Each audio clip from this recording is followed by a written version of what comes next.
wabarakatuh. Perkenalkan kami kelompok 2. Saya Ivana Jennifer Anam sebagai moderator. Saya Muhammad Sobri Mukhtar sebagai pencerita sejarah Pangeran Diponegoro. Izinkan kami bercerita tentang sejarah Pangeran Diponegoro. Saya akan menceritakan sedikit tentang Pangeran Diponegoro. Biografi Pangeran Diponegoro.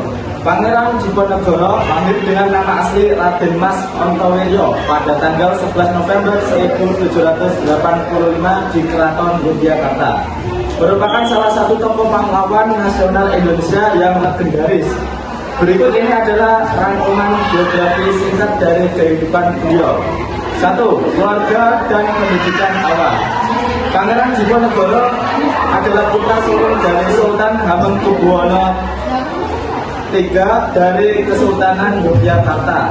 Sejak kecil beliau telah mendapatkan pendidikan yang sangat baik di lingkungan keraton, termasuk ilmu agama, sastra Jawa, dan ilmu kepemimpinan yang diwariskan oleh ayahnya. 2. Pernikahan dan kehidupan keluarga. Pada tahun 1809, Pangeran Diponegoro menikah dengan Raden Ajeng Retno Gemilang, putri dari Pati Danurjo. 3. Pernikahan ini diharapkan dapat memperkuat ikatan politik antara keluarga keraton dengan keluarga bangsawan lainnya di Jawa. 3. Perlawanan terhadap Belanda. Pada tahun 1825, Pangeran Diponegoro memimpin perlawanan besar-besaran terhadap pemerintah kolonial Belanda yang menindas. Perlawanan ini terkenal dengan Perang Diponegoro yang berlangsung selama 5 tahun dari 1825 sampai 1830. Beliau berhasil mempersatukan berbagai kekuatan dari berbagai wilayah di Jawa dalam perlawanan terhadap penjajah Belanda. Menggunakan strategi gerilya dan taktik pertempuran yang cemerlang. 4. Penangkapan dan penahanan. Pada tahun 1830, Pangeran Diponegoro akhirnya ditangkap oleh Belanda setelah perlawanan Pangeran Diponegoro. Pangeran Diponegoro dikenal sebagai tokoh pahlawan nasional Indonesia yang menggelar perlawanan sengit terhadap penjajahan Belanda. 1. Latar belakang perlawanan.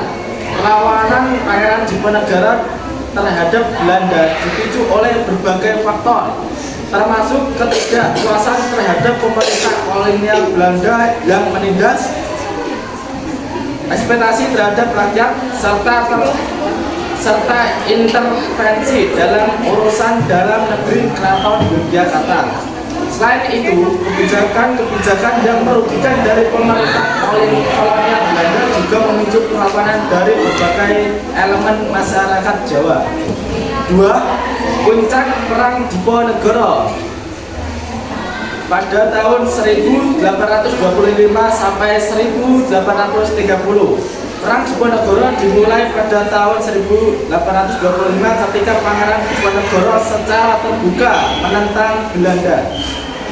Perang ini tidak hanya melibatkan dukungan dari para bupati, rakyat, dan tokoh-tokoh Jawa lainnya yang merasa terancam oleh kebijakan kolonial Belanda. Pangeran Diponegoro menggunakan strategi gerilya dan taktik pertempuran yang tampil untuk melawan pasukan Belanda yang jauh lebih besar dalam jumlah dan persenjataan. 3. Taktik perang. Pengertian Pangeran Diponegoro dikenal sebagai pemimpin militer cerdas dan berpengalaman. Ia memanfaatkan medan yang sulit di pegunungan dan hutan Jawa untuk mengelabui dan menyerang pasukan Belanda secara tiba-tiba. Teknik gerilya yang digunakan oleh beliau membuat pasukan Belanda kesulitan untuk menangkapnya dan mengalahkannya secara langsung. 4. Penangkapan dan akhir perlawanan. Meskipun berhasil menggempur pasukan Belanda dalam beberapa pertempuran besar, pada tahun 1830 Pangeran Diponegoro akhirnya ditangkap oleh Belanda setelah perlawanan yang panjang dan sengit. Penangkapannya dianggap sebagai titik balik dalam perang tersebut. Meskipun perlawanan dari pihak pribumi terus berlanjut setelah ditangkap, beliau diasingkan ke Manado, Sulawesi Utara, di mana beliau meninggal dunia pada tahun 1855. 5. Warisan dan pengaruh. Pangeran Diponegoro dikenang sebagai salah satu pahlawan nasional Indonesia yang berjuang gigih untuk kemerdekaan dan martabat bangsanya. Perlawanannya menunjukkan tekad dan keberanian dalam mempertahankan tanah air dari penjajahan asing,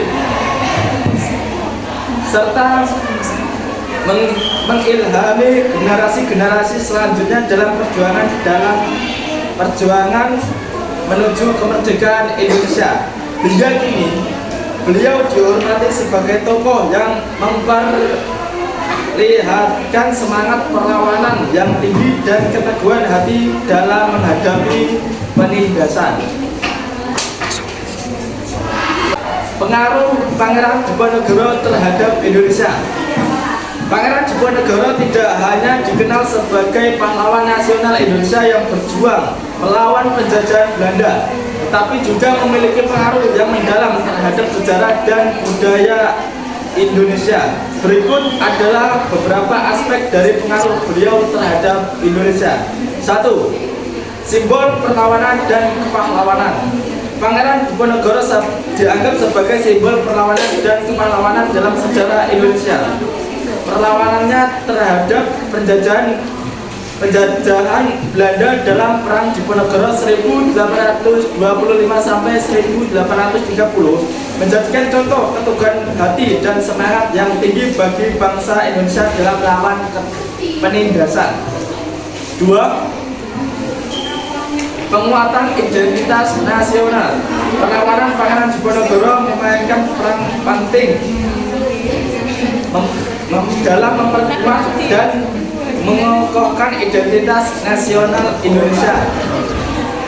Melalui perjuangannya, beliau mampu menyatakan berbagai elemen masyarakat Kabupaten Jawa dalam perlawanan terhadap kekuasaan nasional kolonial Belanda, sehingga membangun rasa persatuan dan kesadaran nasionalisme di kalangan rakyat Indonesia. Kesimpulan.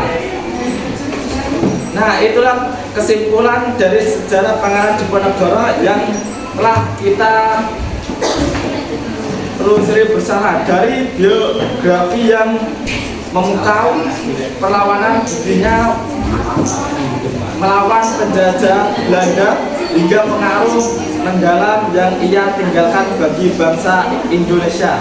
Kisahnya tidak hanya menginspirasi generasi pada zamannya, tetapi juga tetap menjadi sumber inspirasi bagi kita semua dalam menjaga semangat persatuan, keadilan, dan keberanian dalam menghadapi tantangan. Semoga perjuangan beliau terus mengilhami dan memotivasi kita untuk membangun bangsa yang lebih baik di masa depan, dan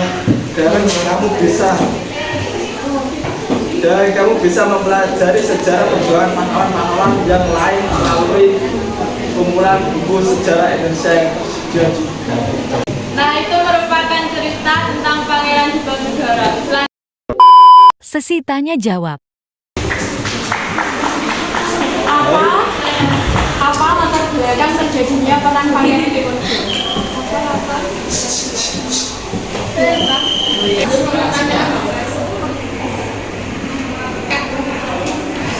Iya, silakan Kak.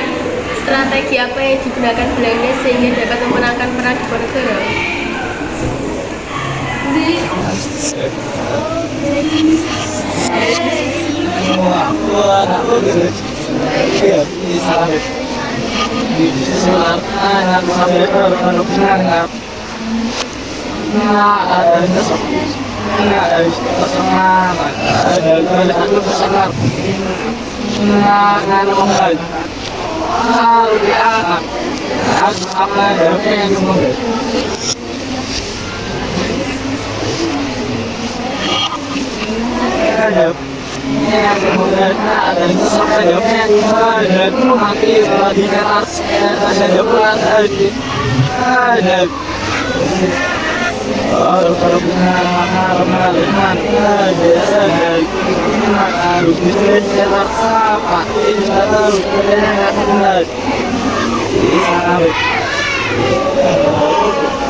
Kesalahan dan mohon maaf sudah lama.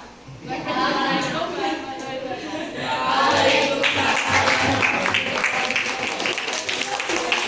Audio Jungle.